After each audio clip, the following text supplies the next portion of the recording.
Welcome to Killer Women with your host, best-selling author Danielle Girard. And now, Danielle's next killer woman. Hello, and welcome to Killer Women Podcast, a proud member of the Authors on the Air global network with more than 4 million listeners. I'm your host, Danielle Girard, and my guest today is suspense author Kate White. Kate is the New York Times and Wall Street Journal best-selling author of 9 standalone psychological thrillers, including Between Two Strangers, coming out now, The Second Husband, and The Fiancée, as well as 8 Bailey Weggins mysteries, including Such a Perfect Wife, which was nominated for an International Thriller Writers Award. The former editor-in-chief of Cosmopolitan magazine, Kate is also the editor of the Mystery Writers of America Cookbook. Welcome, Kate. Thank you, Danielle. Thank you. And I just realized, is it the fiancé or the fiancée? Oh, fiancé, but say whatever you want. Well, that was like, I know there's a term for the man and there's a term for the woman, and I always get, I'm so used to hearing fiancé, but I was like, maybe I'm saying that wrong. I think with the guy, you just have it's a 2 E's instead of 1 but maybe I'm wrong. I think that may be right. Okay, there you go. Well, I'm glad I didn't mess that up, but sometimes I'm like, oh gosh. Okay, so before we get to all the questions, I have so many fabulous questions. I want you to tell our listeners about Between Two Strangers. It's a story of a struggling artist named Skylar Moore who gets a call one day from an attorney, which scares her to death. As she says, it's like that same kind of dread you get when you go through an airport and you see those canine German shepherds and you think, is this the day I accidentally swallowed a condom full of cocaine without remembering it? And he says he wants her to come into his office. And at first she's worried when he leaves a message that because she does collages, maybe she's offended somebody with part of her work, but she sucks it up and calls him back, and he tells her that she's going to be given an inheritance. And she has this moment of giddiness and then realizes she doesn't recognize the name. But he says, no, there's no mistake. This man has left you something. I can't tell you what it is. You have to come to my office. So wondering even if it might be a little bit of a scam, timeshare kind of thing where she's going to try to give her a timeshare. But she gets there and she realizes, as he talks a little bit more, that this is a guy, the person who's left her something is someone she had a one-night stand with 12 years before. And he's left her $3.5 million, which is mind-blowing. And it's going to change her life because in addition to wanting to be an artist full-time, she wants a baby. She's almost 38 and she's going to have to do it on her own. But the wife comes after her, is going to come after the money and try to show she's an extortionist. And so what she's got to do is figure out why he left her the money. And part of the painfulness of that process for her is that she had the evening with him the same weekend 12 years ago that her sister disappeared and died. So there's just a lot to dredge up about that time. So the book juxtaposes chapters from 12 years ago as Skylar is searching for her half-sister, Chloe. Well, and it is, so first of all, the quote that I do Monday, if you guys don't know, I do a quote of the week Mondays now to kind of help with Monday drudgery. And actually the quote that you just mentioned about the German shepherds and the condoms of cocaine was 100% the quote I chose because it's a very funny, and actually though it is exactly the emotion we all have when we think we might be in trouble. We're like, oh God, we try to imagine what we might have done. So well, did I pack a weapon and don't remember it? Yes, exactly. Or someone slipped me something. Yeah, exactly. It is irrational, but it's very universal as well. So it's a fabulous story, and the way that the pieces are woven together, which obviously we are not talking about because there are no spoilers on our show, is really, really so clever and just like we expect from a Kate White book. So before we get go on too much, I want to hear can you remember this? I know sometimes it's hard to remember where the story came from, but do you remember the seed for this story? Yeah, and just as you said, Danielle, sometimes it's hard to remember. And I've had books where I remember it came from a word. Like once I just saw the word twins and I thought, I've got to work with that. And sometimes I don't remember, but the weirdest thing happened. After my mom died, one of my brothers, I had five fabulous brothers, one of them was the executor, and he said he discovered through the bank that a fairly significant check had gone to somebody who we did not recognize the name. And we were like, holy cow, our mom has left money to someone we've never heard of. And so he starts digging. And finally, one of my other brothers realizes that's a married name of a relative who'd been married a number of times. And it turns out the money went to her. You know, at first we're thinking, does she have an illegitimate child? Right. Something. And it turned out that this woman had kept the check, never questioned it. It claimed that, well, I just thought your mother always said she loved me. And the bank realized their error. There was an explanation for it. They gave us the money. That was part of my mom's estate, not a big estate, but you called an estate. And they never clawed back the money from this other person. Interesting. Apparently. But it was so upsetting to sort of think about, wow, what's going on here? And then I did that thing. I know you as an author probably do it too, where you do the what ifs. You know, I start thinking, what if something like that happened and you actually couldn't get the money back? Or what if you were left money and you didn't know why? And so was the seed for it. And totally. It's times I totally remember this. Yeah. Well, and I mean, so that's such a shocking thing to think that your mother had part of a life that you didn't know about too, right? I mean, that's and that's how she, Skylar feels too. She's like, this is something I don't know what this is. I can't, and then to have it attached to a one night stand, also of a married, this man's married and has a wife. So for her to, it is quite. And I was like, I don't know how Kate's going to pull this together. So, but. You do. So that's I impressive. could say, speaking about my mother and things we don't know, I do know my mother never had sex, just in case, anybody curious. Right? Of course, she had, you have five brothers and you, so she just had immaculate conception times six. Right. Of course. Yeah. But it was interesting for me to, once I had this idea, to start to go with it. And I found that for Skylar, one of the things she's got to try to do is figure out why I left her the money. And she does a little exploring, doesn't find anything else out. And she begins to wonder, was there something about that night that would tell her if she thought back? And it's not about recovered memories. It's more, she's just tamped them down because she associates them with her sister's disappearance that weekend. Right.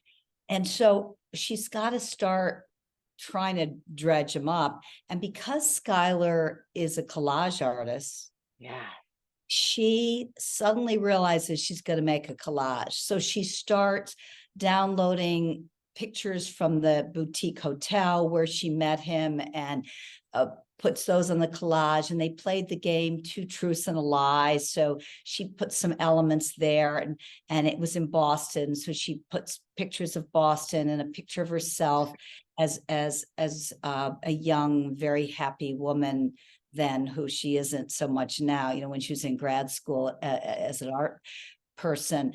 And it's really, weirdly, in the end, it is through the collage that she starts to piece everything together. And that was interesting. It was interesting too to do some research about memory and how there is research that shows, just like the petite Madeleine that Proust eats and it triggers memories. They do say that if you are wanting to remember certain things, sounds and smells, music can help you get there. Yeah. In fact, I think that's I think smell, they said, is like one of the strongest indicators or draws memories, one of the strongest, most strong. Oh my gosh.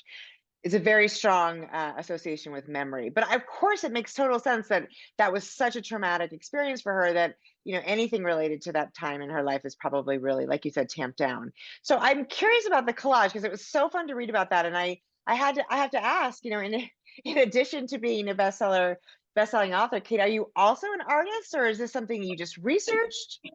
I Talk am about that. I am a terrible artist, but I love art, and I do collect art, and I have since I was 22 and bought my first thing at the Washington Square Park Street Art Festival.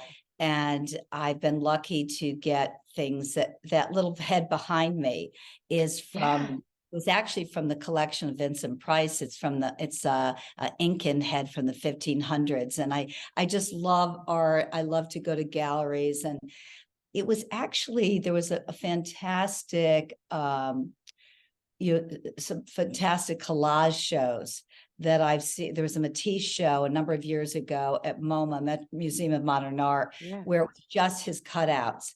And so I got kind of interested in collage a little bit because of that.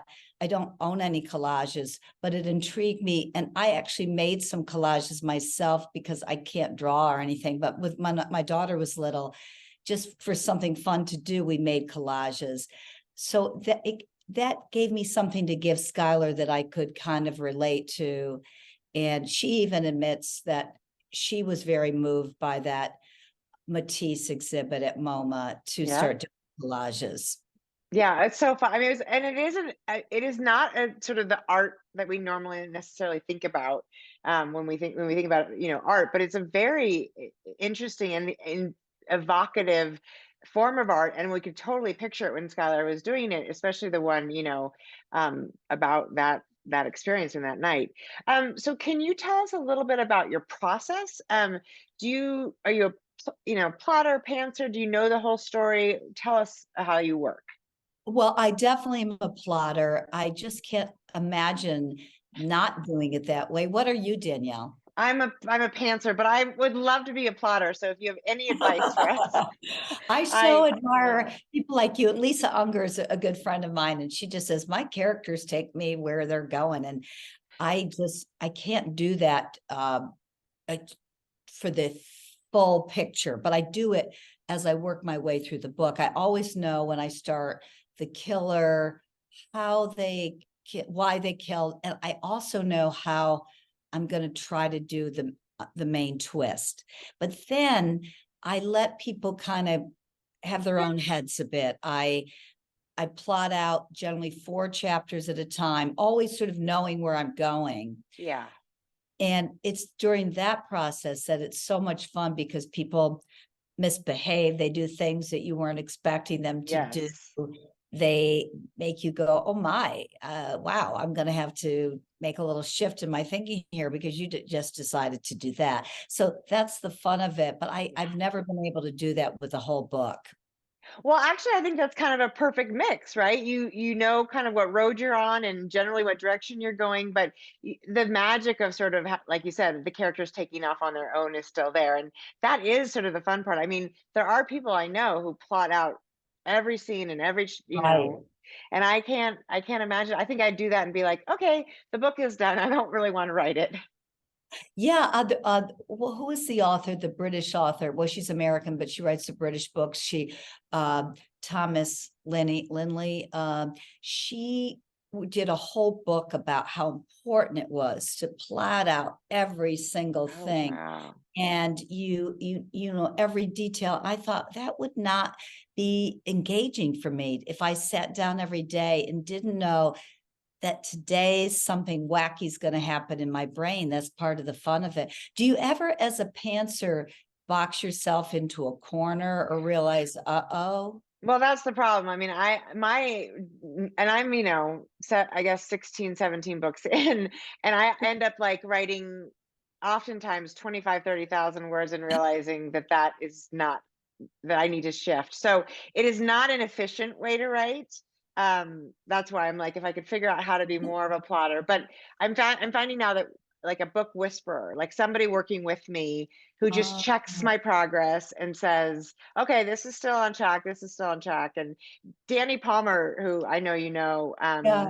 is a good friend of mine. And he tried to do that with me for a while, but I'd be like, no, I think it's going to be fine. He wasn't convincing enough until I was really far down the road. So now he's just like, yeah, you need a professional sort of guider. And it is true. It's that, I mean, that works well, because otherwise so much wasted time and energy, and it's very depressing. So, Have you but ever, when you do have to throw out some of it, do you have to throw out all 30,000 words, or can you work with some of that? depends. Usually I work with some of it. I mean, it's not all trash, but usually a lot of times it's just the very beginning that needs to go. I start the story too late, or yeah, it isn't I mean, maybe this is just the way the process is, right? It isn't very clean, and you sort of think if there's a more orderly way to do it, but at some point, Right. I don't That's know. that's the name of the game. So it's going to be messy. Kind of going to be messy. So you've authored a lot of books. Over the course of your, career, have things changed? I mean, in terms of, do you feel more comfortable? I know I talked to Sandra Brown, and she said that every time she starts a new book, she has to look at the bookshelf and be like, you can do this. You have done this before. And I think, oh, well, if Sandra thinks that, then I feel I know. okay. But I mean, how about you? Like, how has it shifted? Well, there are a couple things that make it a little bit easier in that I know I can write 90,000 words. When I got my first book contract, it was for 2 books. I'm like, wait, I wrote one. I'm not going to be able to write another one. And so I know I can write 90,000 words. And I know that I'll figure it out. Like in this particular book that I'm working on now for next year, my agent likes to read. And she had suggested that I needed to move up some action by the 10th or 11th chapter. And as I started cutting and pasting, I realized I didn't just need to we move a little bit around. I had to lose a chapter's worth of words, and I had to move all this stuff around. And a number of books ago, that would have put me in a panic. But I Right. just knew, hey, my brain will solve it, even though right now, as I'm sitting here, I can't figure it out. And that happened, and it took a while over the Easter weekend, when I should have been looking for Easter eggs in the grass. I was doing this. But I guess the hard part is that, and I'd love to hear what you have to say, the stakes have really been raised as the market has been flooded with so many women wanting to have the life that someone like Gillian Flynn had, which is, you're your own boss, you get to do podcasts, and it's fun. And then the books themselves have gotten crazier and more outrageous, some of them. Yeah. And you're left with how do I really want to go out there that much when it isn't credible? I saw someone say the other day, a reader go, if I'm not saying what the F every 3 chapters, I'm in the wrong book. And I sometimes like to just read a book for the pleasure and Yeah. of like Jane Harper, I just read, I love her. and her you don't go, what the F, when you're reading her No, books. no. It's just the pleasure of being with Aaron Falk and seeing how his mind works. But I would say, when you do psychological suspense, for the most part, you're in a field where there's crazy stuff happening. Yeah. It Do you is interesting. that's I do. that? I would agree with that. And I think we're in this place of the market, and I'd like to think it's not permanent, but I'm not sure. Where it is really about sort of like, how wild can the twist be at the end? And I consider myself a little bit of a traditionalist, in that I don't think it's fair to be in the point of view of somebody who doesn't tell you what is really happening. Like, I don't think you can be in the point of view of the killer and not give it away, because when we're in the point of view of a character, at least close third, that's what I usually write in. I don't feel like it's fair for me to not, you know what I mean, not tell you, Right. oh yeah, by the way, I killed that guy. I wouldn't be able to. Now, if I'm not in their point of view, then all bets are off. But that to me is one of those like, and I think that's sort of what you're referring to is like the idea that you read a book, a whole book with somebody, and then at the end find out that nothing that you read was exactly who they were or what they were up to. Yeah, there were a number of books ago, some critic for one of the trades said something like, well, that seemed a little too coincidental. I'm like, too coincidental. I just read a book where the woman had not one serial killer in her life. She had two distinct serial killers. Yeah, exactly. That's not coincidental. I know. I tell you, we have to stop reading the trade, those, those reviews, because it's so brutal. Like, and you find somebody, what one person loves, another person doesn't. And we all know this, but it is true. It's like, if you think that's a coincidence, I've got 9 books you should read first, right? I mean, it's Right. just so true. Yeah, for sure. And I think you're right, domestic suspense more than any other genre right now really has been up the ante for sort of how can you shock the reader? And readers are so smart. They read so much and they know they just can see any little hint from way off in the distance and they're on it. Yeah, yeah. I have to say it was such a pleasure to read Exiles because it was just curl up in an armchair with a cup of tea book. And I knew I wasn't gonna have to get a flashlight and check outside and make sure no one was breaking into in or doing anything like it was about the puzzle. Yeah. And I love that. I haven't read that one yet, but her last one, Dry, what was that called? Oh my gosh, my mind. She did, there was Survivors, I think, and before that, Lost Man, which I thought was wonderful too. Okay, yeah, so maybe it's Survivors, but I think it is the idea that, that you are reading you're in the mind of a really great writer and you're in good hands and at the end you'll be like, wow, that was phenomenal. Yeah, So, yeah. it's so But true. it's been a great field to be in, right? I mean, I feel that all the things that appealed to me about it, when I was the editor of Cosmo, I had a fantastic job, but I wanted to have a period of my life where I could be my own boss and have some freedom and live abroad part of the year. And so this August is the 10th anniversary for me of leaving my wonderful job, which I know they thought was kind of crazy. And it's been as great as I thought it would be. And today, after I see you, I'm going down to meet with John Searles, a fabulous author. So fun. We're going to walk the High Line, and he worked for me at Cosmo. So I still get to see my Cosmo buddies. And yet I've got this wonderful life as an author. It's a whole second career. It's amazing. Yeah. So let's talk about that. I mean, the editor-in-chief of Cosmopolitan magazine, that's not a small job, Kate. That's a pretty big job. So yeah, it was. Sorry, go ahead. No, you say that, Danielle. What was that like, and how did you think you wanted to write before you left? Was that part of the plan? Well, what happened is when I was in high school, before there was the internet, I wrote a play that was put on in my high school. Not anything great, but just a little play. I was yearbook editor. I loved magazines. And I didn't know that you kind of had to pick a lane. And then I get to college and I realize, oh, wow, you can't be all those kinds of writers. So I won a contest that Glamour Magazine had, and I ended up having the lane kind of picked for me because I got a job at Glamour after winning the contest. And so over time, I realized I don't want to give up that dream of writing a suspense novel, which was one of those things I'd fantasized about too in high school. And I also thought it will be a backup plan because the magazine business was pretty precarious. They like to fire editors in chief and then eat them for lunch there. Oh, God. Not anymore. Magazines are kind of over as we knew them.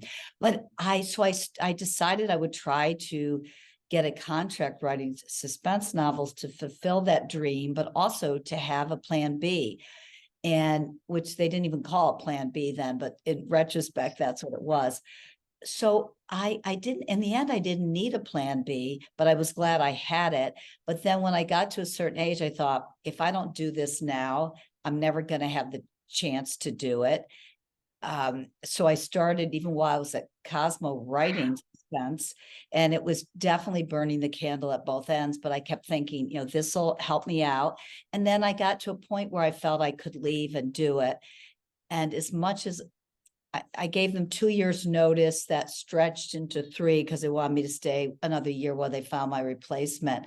So I got to savor those last years, Yeah. everything. And that was wonderful because you don't get to do that a lot.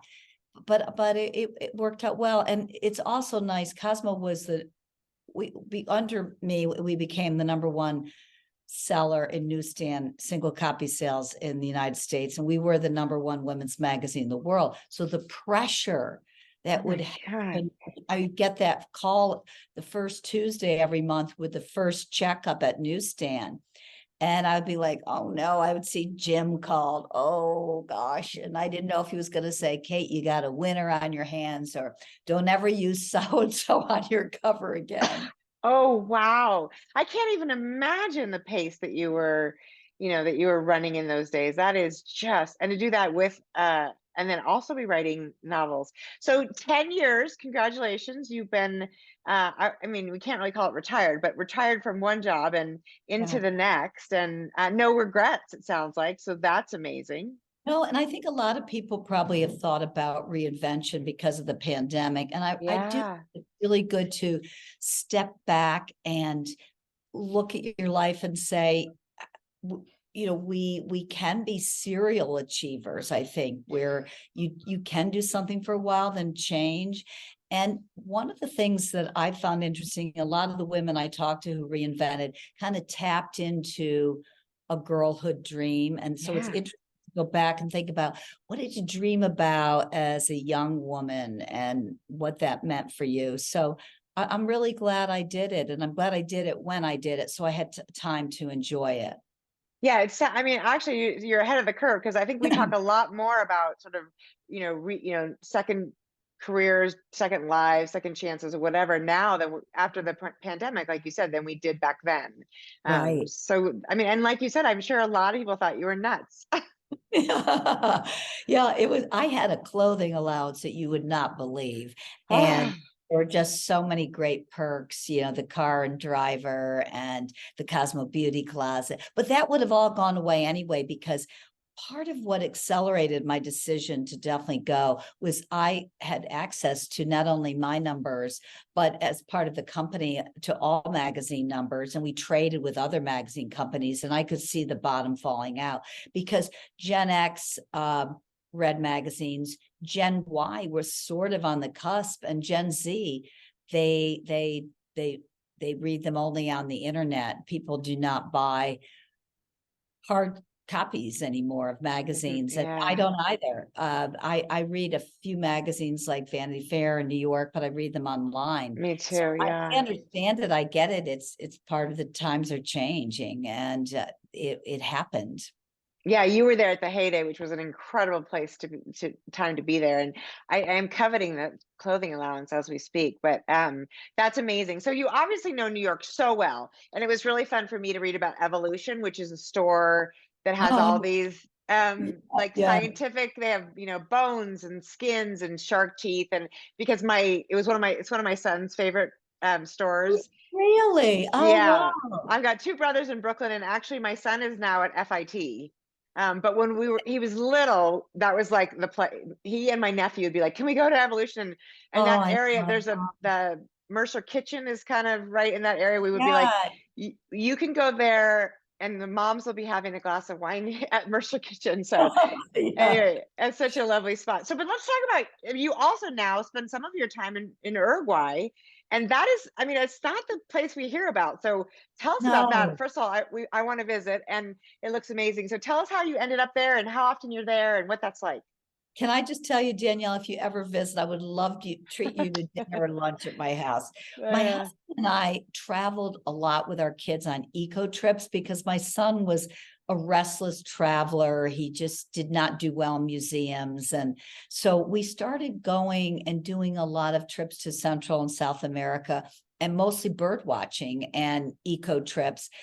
And we really enjoyed it. And my husband and I started to think it'd be so great to have some place that we could go in the winter, that it was nice. And we know that, you know, South America was certainly more affordable than, it's farther to travel to, but it's more affordable than buying a home in Florida, let's say.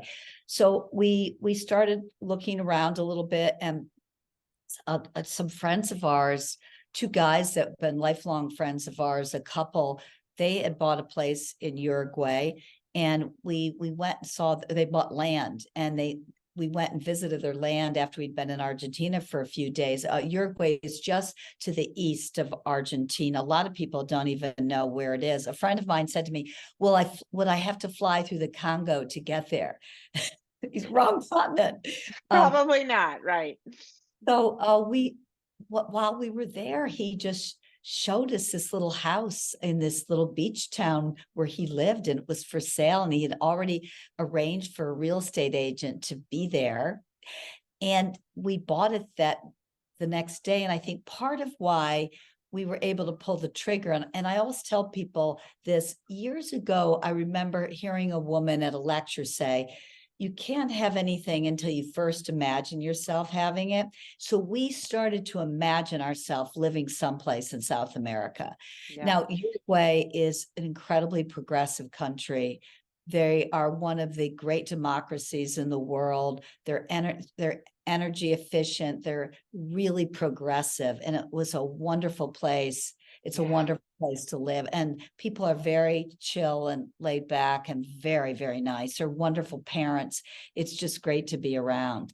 No one speaks English, so you have to get some Spanish under your belt. Yeah, so your Spanish is improving, I'm sure, every time you're down there, but you must speak pretty well to be there. Well, my husband got started before me, and he's pretty fluent now, but I do a great course of private lessons through a place called Go Spanish. They're just $20 a lesson, I think. And then I do Duolingo, and just speaking down there makes such a difference, because people there are so nice. Unlike when you go to France and they look at you kind of aghast. Right.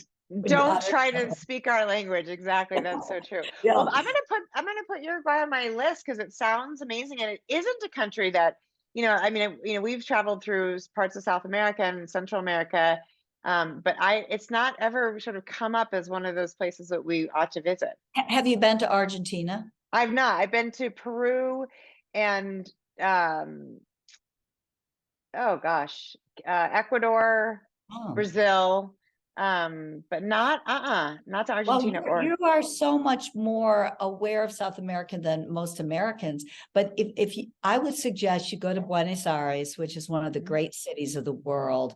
We try to go over there almost every year, and then you could either do a trip down to Mendoza for a few days, or if you haven't, it sounds like you might have been to Iguazu Falls or Iguazu. Yes, I have been there. Yes, that's beautiful. Or you could go to Bariloche, the lake country of Argentina, and then you come over to Uruguay.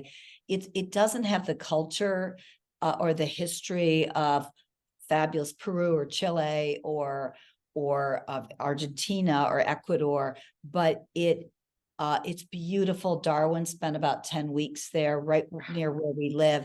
And so you would come for some beach, and there's great vineyards with wonderful restaurants connected to them. So that would be your relaxation part. And then you would love it to my house for a lovely lunch on the deck or dinner, if that's your preference. That sounds amazing. Well, I'll follow up with you, because I'm going to make some notes and get on it. We're now, since we're empty nesters now, of course, it's a good time to travel, and there's a lot of world I have not been to. So that is so exciting. Well, I appreciate that. We have not been to Argentina, which is also on our list. So that's just fabulous. I'm like, okay, because I'm looking at snow outside. So now I'm like, wait. Oh God, because of where you are. Yeah. Yes, we have a lot of snow. We went skiing yesterday. It's very crazy that we still have snow in April, but here we are in Montana. So, okay. So you said, you just mentioned you were working on the book for next year. Can you tell us a little bit about that? Yeah, and this is a tricky time, and I'm sure you experience this too, where you've got one book coming out, you're finishing another one, but you have to, because I have to write a book a year, I already have to start to think about the next one. But this one is about a woman who she breaks off her engagement to someone who she realizes she loves him, but she's not really in love with him. And several months later, she goes to a party where he is at the party, and she realizes maybe that was a mistake. And that night, it looks he's killed by gunshot, and it looks like he's killed himself. But she becomes convinced that he didn't do it, that that he was murdered, and so she feels just a drive to prove that, partly for her own, to ease her own conscience, Right. that this is what happened. Not that it's so much better that he was murdered, but that's her quest in the book. Right. Well, and I think that's right, especially if you had a breakup. You don't want to imagine that somebody's, killed themselves right after that, or even in the. But I can 100% see why you'd be like, I need to know this for sure, and he deserves to be. If it was a murder, he deserves justice. So Yeah. that sounds very much like a Kate White book, and I love it. Does it have a title? I know they change these things all the time. So No, but I'm just starting now. I'm going to hand it in the beginning of May, and I'll start thinking of a title. Then sometimes I've had the titles while I'm working on them, but so and that's shifting too. It used to be a certain type of title, and now there's different kinds of titles. Danielle, a lot of pressure.